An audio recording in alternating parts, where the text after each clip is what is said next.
मरकजी वजीर दाखिला अमित शाह 2 दिनों के मगरबी बंगाल के दौरे पर हैं। आज वो बांकुड़ा पहुंच गए। माना जा रहा है कि अमित शाह का ये दौरा अगले साल बंगाल में होने वाले इलेक्शन की तैयारियों की शुरुआत है। वजीर दाखिला अमित शाह हेलीकॉप्टर से बांकुड़ा पहुंचे, वहां से बाय रोड वो पुआ बागान पहुंचे, जहां उन्होंने बिरसा मुंडा के मुजस्समे पर गुलहाए अकीदत पेश किया। वजीर दाखिला ने बंगाल की वजीर आला ममता बनर्जी पर जमकर जुबानी हमला बोला।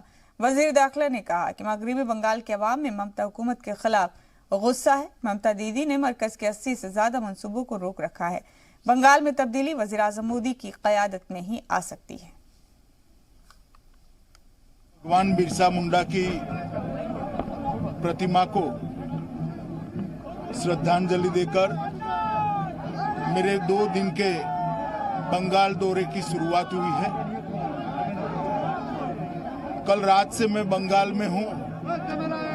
जहां पर भी गया इसी प्रकार का उत्साह, इसी प्रकार का स्वागत दिखाई पड़ता है। एक और तो ममता सरकार के प्रति भयंकर जनाक्रोश दिखाई पड़ता है और दूसरी ओर श्री नरेंद्र मोदी के प्रति एक आशा और श्रद्धा दिखाई पड़ती है कि बंगाल के अंदर परिवर्तन श्री मोदी जी के नेतृत्व में ही आ सकता है। मैं इसी क्षेत्र की बात कर लूं, आदिवासी बहुल एक क्षेत्र के अंदर न आदिवासियों के लिए जो घर के पैसे भेजे हैं वो आदिवासियों तक पहुंचे हैं, ना किसानों को 6,000 रुपया मिलना चाहिए हर साल वो मिल रहा है, न हर गरीब परिवार को 5 लाख रुपए का स्वास्थ्य का सुविधा मिलना चाहिए वो भी नहीं मिल रहा। भारत सरकार की 80 से ज्यादा योजनाएं जो गरीब, दलित, आदिवासी और पिछड़े लोगों के लिए है उसको ममता सरकार रोक कर बैठी है।